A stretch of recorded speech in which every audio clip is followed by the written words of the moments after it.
Hello everyone, welcome to Iqra classes. दोस्तों, आज हम लोग त्रिभुज के प्रकार के बारे में थोड़ा सा जान लेते हैं, ताकि अगर हमको त्रिभुजों के शीर्ष दिया हुआ हो और पूछे कि ये किस प्रकार का त्रिभुज है तो हम बता सकें। तो पहला है समबाहु त्रिभुज। ये सब लोग आप लोग जानते हैं कि जिसकी तीनों भुजाएं बराबर हो, जिस त्रिभुज की, उसे समबाहु त्रिभुज कहते हैं। यानी अगर एक त्रिभुज है, त्रिभुज का नाम हम लोग दे दिए ABC, और इसकी तीनों भुजाएं बराबर है। तीनों भुजाएं मतलब ये AB और AC और BC तीनों अगर बराबर है, यानी AB बराबर BC बराबर AC है, तो हम कहेंगे कि ये समबाहु त्रिभुज है। ठीक है। उसके बाद अगला प्रकार है समद्विबाहु त्रिभुज का। तो समद्विबाहु त्रिभुज होता है जिसकी दो भुजाएं क्या हो, बराबर हो। यानी अगर ये एक त्रिभुज है ABC, इसकी कोई भी दो भुजा, मान लो ये भुजा AB और ये AC बराबर है, तो हम कहेंगे कि ये समबाहु त्रिभुज है, समद्विबाहु त्रिभुज है।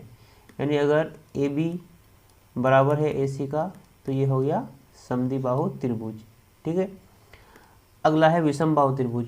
विषमबाहु त्रिभुज उस त्रिभुज को कहते हैं जिसका तीनों भुजाएं क्या हो, असमान हो, मतलब तीनों भुजाएं बराबर ना हो।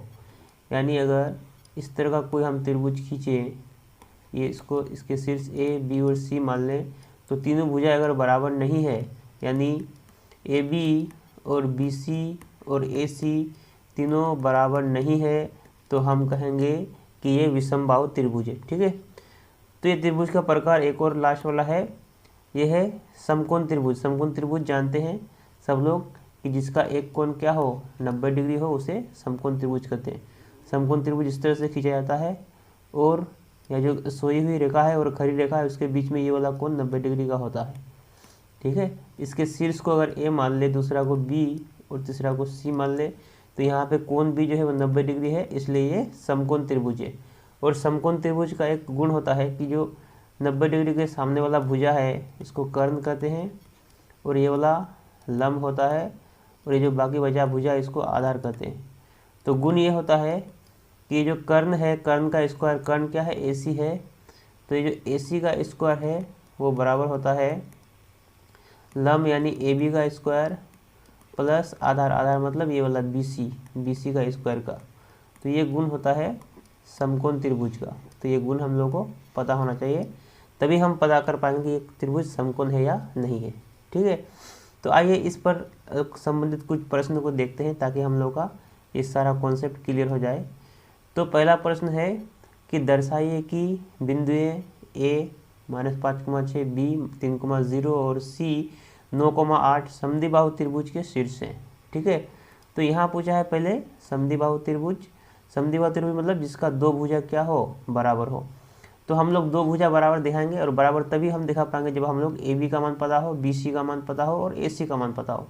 क्योंकि अगर ये A और B और C से मिला हुआ अगर त्रिभुज बनाए, बिंदु A और B और C से, तो यहाँ पे बिंदु, यहाँ पे A मान लो इसको, और इसका निर्देशांक दिया है -5,6, और दूसरा बिंदु यहाँ पे मान लेते हैं B, और इसका निर्देशांक दिया है 3,0, और तीसरा बिंदु यहाँ पे C मान लेते हैं, जिसका निर्देशांक है 9,8।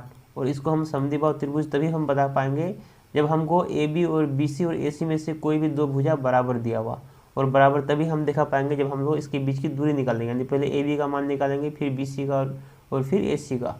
तो हम लोग सबसे पहले AB का मान निकालते हैं बिंदु A और B का उपयोग करके। बिंदु A यहाँ पे है और B यहाँ पे है, इन दोनों का उपयोग करके।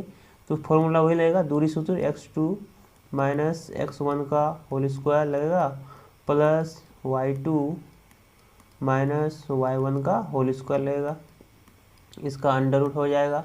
ठीक है। अब हम लोग इसका मान लिखेंगे, x2 का मान हो गया दूसरे बिंदु में यहाँ पे 3, और x1 का मान -5, तो 3 और -5 उसका होल स्क्वायर, प्लस y2 का मान हो गया यहाँ पे 0, तो 0 और -6 उसका होल स्क्वायर, और उसका कर देंगे अंडर रूट। तो यहाँ से हमारा आ जाएगा 3, और ये माइनस और माइनस के कारण यहाँ प्लस हो जाएगा 5, उसका स्क्वायर, प्लस यहाँ पे हो जाएगा 0 -6, तो ये -6 हो गया, -6 का स्क्वायर, इसका अंडर रूट हो गया। ये 5 और 3 8 हो गया, 8 का स्क्वायर हो जाएगा 64, और 6 का स्क्वायर यहाँ पे हो जाएगा 36, और इसका हो जाएगा अंडर रूट। ये माइनस जो स्क्वायर में स्क्वायर का ये माइनस प्लस में बदल जाएगा, ठीक है। तो ये इसको हम जोड़ेंगे तो ये आएगा 100 का रूट है, 100 का रूट मतलब ये हो गया 10। तो यहाँ पे हमको ए बी का मान आया 10। उसी प्रकार हम लोग बी सी का मान निकालते हैं। तो यहाँ पे बी सी का मान निकालते हैं तो बी सी बराबर क्या हो जाएगा, फिर वही फॉर्मूला x2 माइनस x1 का square plus y2 minus y1 का स्क्वायर और उसका हम लोग करेंगे अंडर रूट, ठीक। तो यहाँ पे बी सी के लिए b है और ये c है, x2 का मान यहाँ पे क्या हो जाएगा 9, तो 9 माइनस यहाँ पे 3 हो जाएगा, 3 का स्क्वायर प्लस यहाँ पे हो जाएगा 8 माइनस 0, तो 8 माइनस 0 का स्क्वायर, ठीक है। इसका अंडर रूट हो जाएगा। तो 9 माइनस 3 हो गया 6, 6 का स्क्वायर और प्लस यहाँ पे हो जाएगा 8 का स्क्वायर, तो यहाँ पे हो जाएगा 6 का स्क्वायर 36 प्लस ये 64 का अंडर रूट, यानी ये हो जाएगा 100 का अंडर रूट। 100 का अंडर रूट मतलब ये क्या हो जाएगा 10, यानी बी सी का मान हो गया हमारा 10। तो ए बी निकाल लिया, बी सी निकाल लिया। अब देखना यहाँ पे यहीं पे हमको पता चला कि दो भुजा बराबर हो गई, ए बी और दूसरा बी सी। तो तीसरा भुजा निकालने का जरूरत नहीं है, हम लिख देंगे कि चूँकि ए बी बराबर कितना है, ए बी बराबर बी सी आ गया। तो अगर त्रिभुज में दो भुजा बराबर हो तो वो क्या होता है, समद्विबाहु त्रिभुज होता है।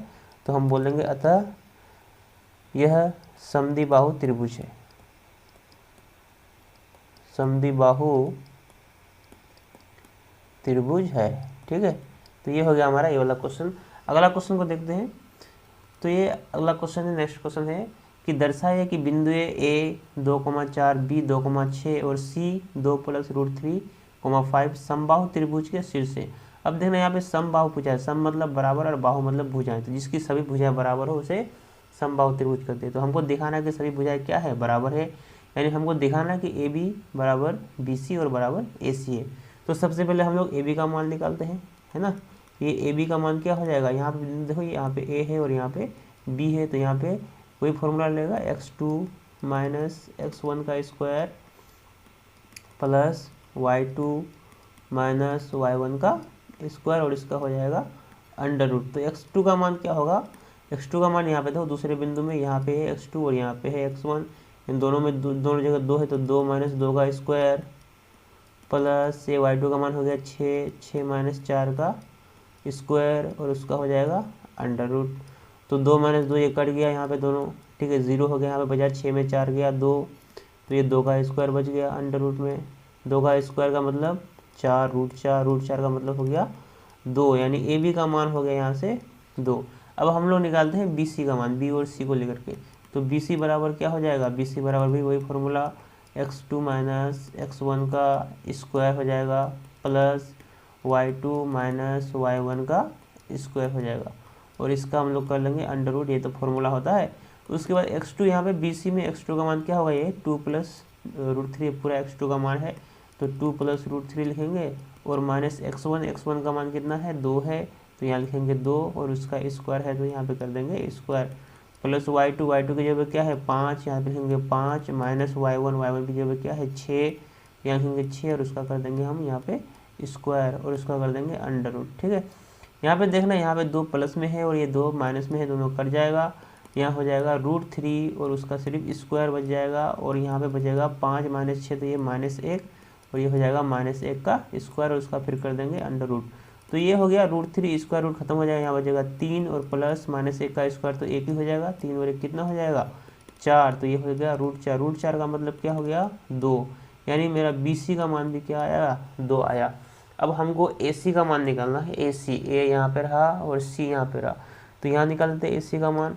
ए सी का मान निकालने फिर फॉर्मूला वही x2 माइनस x1 का square plus y2 minus y1 का स्क्वायर। तो यहाँ पे हम लोग डायरेक्ट मान रखते हैं, फॉर्मूला आप लोग लिख लीजिएगा, ए यहाँ पे है और सी यहाँ पे है, तो यहाँ पे x2 ये क्या हो गया 2 + √3, तो 2 + √3 और माइनस x1 की जगह पे हो जाएगा 2, तो x2 माइनस x1 का स्क्वायर हो गया प्लस y2 माइनस y1 का, y2 की जगह पे 5, तो 5 माइनस y1 का मान कितना है 4, तो 5 माइनस 4 का स्क्वायर और इसका कर देंगे अंडर रूट। तो यहाँ पे देखना ये 2 प्लस में है, ये माइनस में कट जाएगा, यहाँ पे क्या बचेगा √3 का स्क्वायर और प्लस यहाँ पे 5 में 4 गया 1, तो 1 का स्क्वायर हो जाएगा, इसका हो जाएगा अंडर रूट। तो यहाँ पे क्या आया √3 का स्क्वायर मतलब 3 प्लस 1 का स्क्वायर तो 1 ही रहेगा, तो ये 3 + 1 क्या हो गया √4 मतलब 2, और ये किसका मान आया था ए सी का मान, इसका मतलब ए सी का मान भी क्या आया 2 आया। तो यहाँ देखना ए बी का मान भी 2 आया, इस बी सी का मान भी 2 आया, एस सी का मान भी 2 आया, यानी सारा मान बराबर हो गया, सबका मान बराबर हो गया। तो हम लोग लिखेंगे चूँकि ए बी और बी सी और ए सी सभी क्या हो गए बराबर हो गए, बराबर होता है कौन सा त्रिभुज में, समद्विबाहु त्रिभुज में। अतः यह समबाहु त्रिभुज में, अतः यह समबाहु त्रिभुज है। ठीक है, बस इतना काम करना है आपको इस तरह के क्वेश्चन करने में। अब अगला क्वेश्चन देखते हैं। अगला क्वेश्चन है कि दर्शाइए बिंदुएं A -5, 6 और B 3, 0 और C 9, 8 समकोण त्रिभुज के शीर्ष। समकोण त्रिभुज यहाँ पूछा है। तो देखना दोस्तों, समकोण त्रिभुज में क्या होता है, समकोण त्रिभुज इस तरह का होता है। समकोण त्रिभुज मान लो बिंदु A है और बिंदु B है और बिंदु C है। तो समकोण त्रिभुज का एक ये होता है पाइथागोरस नियम होता है कि जो कर्ण का स्क्वायर है, कर्ण कौन है AC, तो AC का स्क्वायर बराबर क्या होता है लंब यानी AB का स्क्वायर और प्लस आधार मतलब BC का स्क्वायर।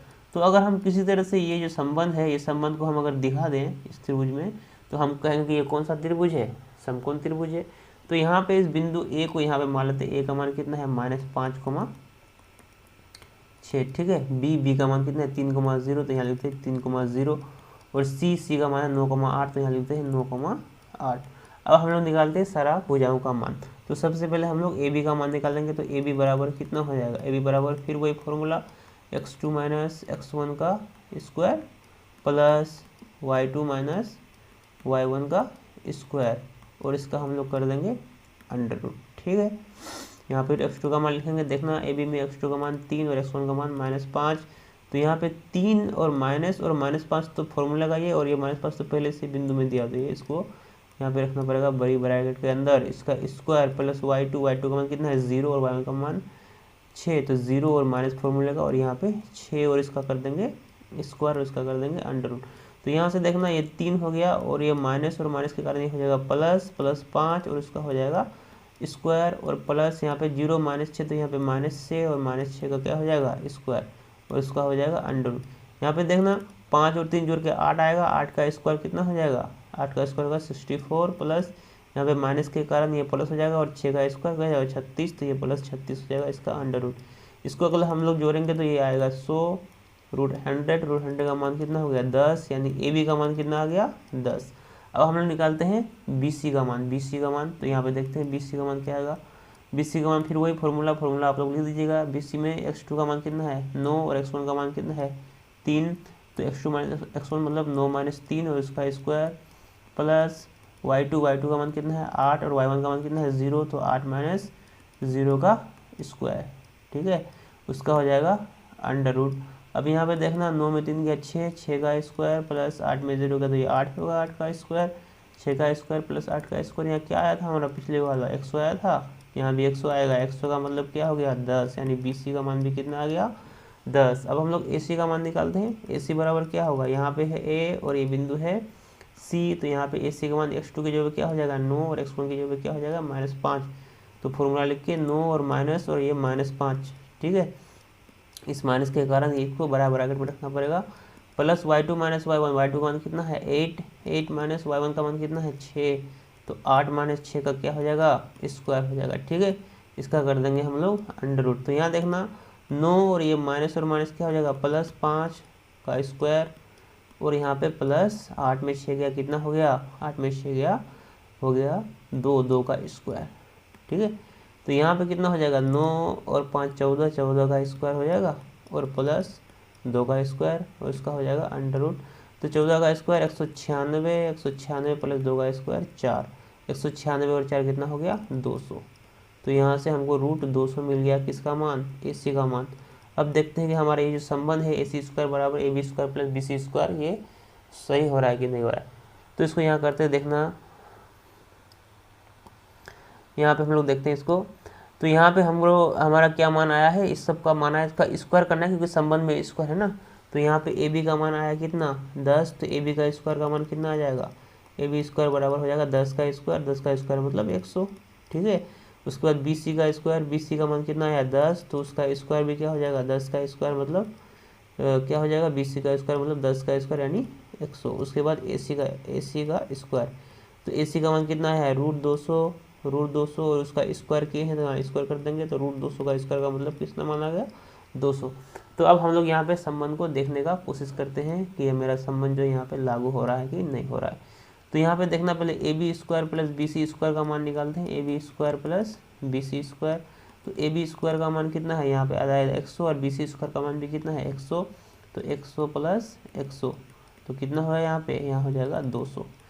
तो ये हो गया 200 AB² प्लस BC² और AC² का मान कितना आया है, AC² का मान कितना है 200 है। तो यहाँ देखना दोस्तों हमको क्या मिला कि AC² का मान 200 है, AB² प्लस BC² का मान भी 200 है। इसका मतलब हम ये कर सकते हैं कि AC² और यहाँ पे जो AB² प्लस BC² है ये दोनों क्या है बराबर है ना, क्योंकि इसका मान भी 200 है और इसका मान भी क्या है 200 है। और जब ऐसा होता है तो ये कौन सा त्रिभुज में होता है, ये होता है समकोण त्रिभुज में। तो हम बोलेंगे अतः यह समकोण त्रिभुज है। कौन सा, ये दिया हुआ त्रिभुज, जो शीर्ष दिया हुआ जिस त्रिभुज के वो त्रिभुज क्या है समकोण त्रिभुज है। ठीक है, तो इस प्रकार से हम लोग जो है कोई भी त्रिभुज के शीर्ष दिया हुआ हो और अगर हमको चेक करने पूछे कि ये कौन सा त्रिभुज है तो हम लोग इस तरह से बता सकते हैं। ठीक है, तो आज के वीडियो को हम लोग यहीं तक रखते हैं। अगर ये वीडियो आपको पसंद आया तो आप हमारे चैनल को लाइक करें, शेयर करें और सब्सक्राइब करना ना भूलें। Thank you.